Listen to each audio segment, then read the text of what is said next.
जर आपल्याला मांग समाजाला पूर्णपणे हिंदुत्वाच्या रंगामध्ये रंगवायचं असेल अथवा चांभार समाजाच्या मनामध्ये हिंदू धर्माविषयी आस्था निर्माण करायची असेल तर एससी वर्गाच्या उपवर्गीकरणाशिवाय पर्याय नाही. कदाचित हीच जाणीव आपल्या मायबाप सरकारला झालेली असावी आणि त्याच हेतून त्यांनी या एससी उपवर्गीकरणाचा घाट घातलेला दिसतोय. बरं, केवळ या एससी वर्गाचं उपवर्गीकरण करून हेतू साध्य होणार आहे का? तर नाही. तोपर्यंत हेतू सरकारचा साध्य होणार नाही जोपर्यंत महार समाजाला मांग आणि या चांभार समाजासमोर खलनायकाच्या स्वरूपामध्ये आपण जोपर्यंत रंगवत नाही तोपर्यंत आपला पूर्णपणे हेतू साध्य होणार नाही.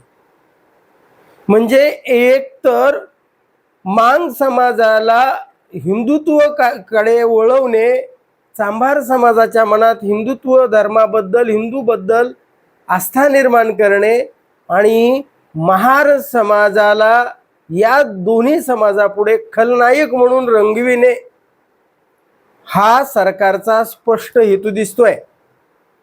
म्हणजे या भारत देशाला हिंदू राष्ट्र बनवायचं असेल तर आपल्याला या एससी वर्गामध्ये उपवर्गीकरण करावं लागेल. या एससी वर्गामध्ये एकंदरीत 59 जाती आहेत आणि या 59 जातीचं जे आरक्षण 13% आज आहे त्याला अ ब क ड अशा 4 वर्गामध्ये या सरकारला विभाजित करायचं आहे. पण मग हे सांगताना सरकारचा हेतू काय सांगितला जातोय? सरकार म्हणतं की या आरक्षणाचा 13% या आरक्षणाचा सगळा फायदा महार समाजानेच उचलला असं प्रत्यक्ष अप्रत्यक्षरित्या या दोन्ही समाजाला सांगायचं आहे. आणि कोण हे काम कोण करतंय? सरकार करतंय. म्हणजे यासाठी त्यांनी बघा या उपवर्गीकरणाचा हेतू म्हणजे अक्षरशः 2022 पासूनच या सरकारला या दृष्टीनं सरकारनं पावलं टाकलेली होती. म्हणजे 2023 मध्ये या सरकारनं एक समिती स्थापन केलेली आहे. म्हणजे त्या समितीला या 59 जाती ज्या आहेत या एससी वर्गामध्ये त्यांचा अभ्यास करायला सांगितलेला होता. डॉक्टर बाबासाहेब आंबेडकर संशोधन व प्रशिक्षण संस्था म्हणजे बार्टी यांच्याकडे उपवर्गीकरणासाठी या 59 जातींच्या लोकसंख्येचा तुलनात्मक अभ्यास आणि अहवाल करायला सांगितलं होतं या बार्टीला. आणि 2023 मध्ये बार्टीनं हा अहवाल दिला होता. बरं, हा बार्टीनं अहवाल दिला होता तर यासाठी या सरकारनं नियुक्त केलेले म्हणजे तत्कालीन म्हणजे हे जे मागासवर्गीय माजी समाज कल्याण आयुक्त मधुकर गायकवाड आणि बार्टीचे महासंचालक सुनील वारे यांच्या मार्गदर्शनाखाली हा अहवाल तयार केला होता. बरं, हा अहवाल तयार केला होता त्यासाठी यांनी कसं म्हणजे महार समाजाला खलनायक कसं ठरवता येईल, कसं अगदी किती सूक्ष्म पद्धतीने नियोजन केलेलं होतं ते पहा. यासाठी त्यांनी 1961 सालची म्हणजे यांना लोकसंख्याचा तुलनात्मक अभ्यास करायचा होता तर यांनी 1961 ला महार, मांग आणि चांभार समाजाचा तुलनात्मक अभ्यास यांनी दाखवलेला आहे. त्यामध्ये त्यांनी बघा 1961 ला महार समाजाची जी टक्केवारी आहे ती दाखवली होती 33%, मांग समाजाची दाखवली होती ती 30% आणि चांभार समाजाची दाखवली होती ती 23%. म्हणजे ही 1961 ची आकडेवारी आहे. आणि कोण करतंय हा अभ्यास, तुलनात्मक अभ्यास? बार्टी. आणि मग एक मधले 71 असेल 81 असेल सोडून दिलाय आणि 91चा अहवाल पुढे येतो. त्या जनगणनेमध्ये महार समाजाची लोकसंख्या 10 वर्षामध्ये 13 लाखावरून 51 लाखावर आल्याचे सांगितलं या अहवाल सांगतो. म्हणजे ही वाढ एकंदरीतरित्या 58% इतकी झाली असं हा अहवाल सांगतो. म्हणजे ही 100% पेक्षा जास्त वाढ आहे इतरांपेक्षा. म्हणजे 13 लाखावरून डायरेक्ट 51 लाखावर आले. मग त्यासाठी पुन्हा हा अहवाल काय सांगतो पुढे, तो म्हणतो की या आपल्या देशाची लोकसंख्या वाढ सरासरी 20% होती आणि एकट्या महार समाजाची या देशामध्ये 100% पेक्षा जास्त वाढ झाली लोकसंख्येमध्ये. म्हणजे कुठंतरी मांग आणि या चांभार समाजाच्या मनामध्ये महार समाजाने आपल्याला आपलं आरक्षण कसं लुटून खाल्लं हे दाखवण्याचा प्रयत्न आहे. तो पुढे 2011ला हीच आकडेवारी कशी दाखवतात बघा. ही आकडेवारी अशी दाखवतात की 56 लाखावरनं 80 लाख महार समाजाची लोकसंख्या झाली आणि मांग समाजाची 20 लाखावरून 24 लाख झाली, तर चर्मकार समाजाची 12 लाखावरून 14 लाख झाली. म्हणजे महार समाजाची आकडेवारी 62%, मांग समाजाची आकडेवारी 19% आणि चर्मकार समाजाची 10%.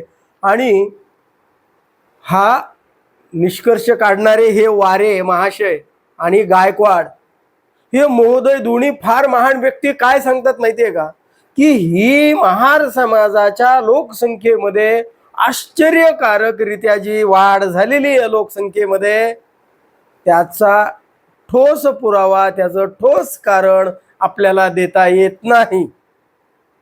म्हणजे महार समाजाची लोकसंख्या प्रचंड, म्हणजे आता एकंदरीतरित्या 62% वाढली आहे.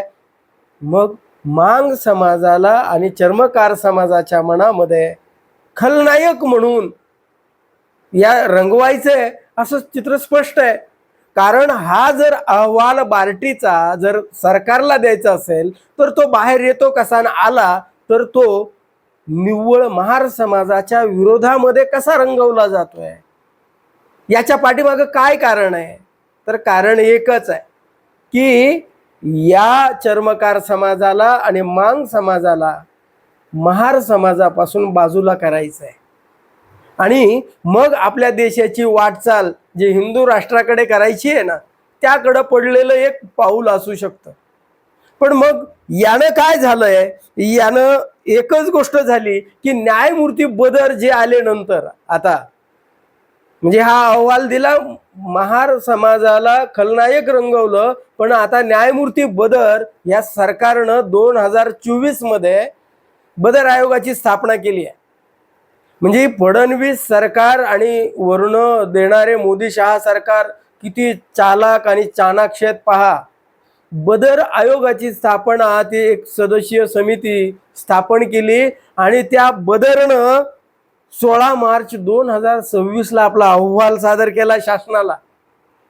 आणि डॉक्टर बाबासाहेब आंबेडकरांच्या जयंतीच्या त्या गटमटीमध्येच 15 एप्रिल पर्यंत त्यांनी यावर हरकती मागवल्या होत्या. आणि ज्या वेळेस यावर रोष निर्माण झाला की इकडे आंबेडकर जयंतीची तयारी आणि आपण हरकती कशा नोंदवायच्या या उपवर्गीकरणावर, तर तेव्हा ही तारीख 30 एप्रिल पर्यंत पुढे ढकलली आहे. आणि मग आता ज्या अहवाल त्यामध्ये काय आहे तो अहवालच सार्वजनिक केलेला नाही आणि त्यावर हरकती मागवलेल्या. म्हणजे या सरकारचा हेतू काय आहे, केवळ आणि केवळ या महार समाजाला खलनायक ठरवून सगळं आरक्षण, म्हणजे मांग, चर्मकार आणि इतर ज्या जाती आहेत त्या सगळ्या जातीचं आरक्षण महार समाजानं खाल्लं, तुमच्या वाट्याला काहीच आलं नाही असं खलनायक रंगवून महार समाजाला, या देवेंद्र फडणवीस सरकारला केवळ आणि केवळ एक गोष्ट करायची आहे, ती म्हणजे मांग समाजाला हिंदुत्वाच्या रंगामध्ये रंगवायचं आहे.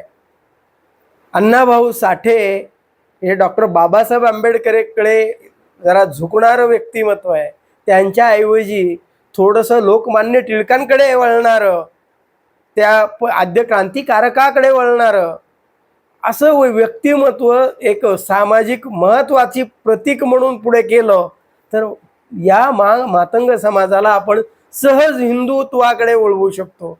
आणि चर्मकार समाजाला त्याच्या मनामध्ये आपण, कारण या महार समाजानं आपल्यावर अन्याय केला आहे म्हणून आपण कुठेतरी महार समाजामध्ये सुद्धा म्हणजे चर्मकार समाजामध्ये सुद्धा या महार समाजाविषयी कुठेतरी तिरस्कार निर्माण करू शकतो आणि मग त्यांच्या मनामध्ये आपण हिंदुत्वाबद्दल आस्था निर्माण करू शकतो.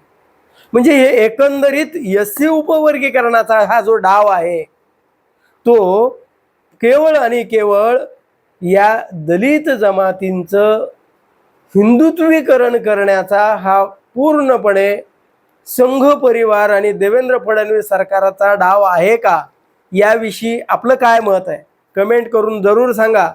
आणि हा व्हिडिओ जर आवडला तर लाईक आणि शेअर करायला विसरू नका. धन्यवाद. जय महाराष्ट्र.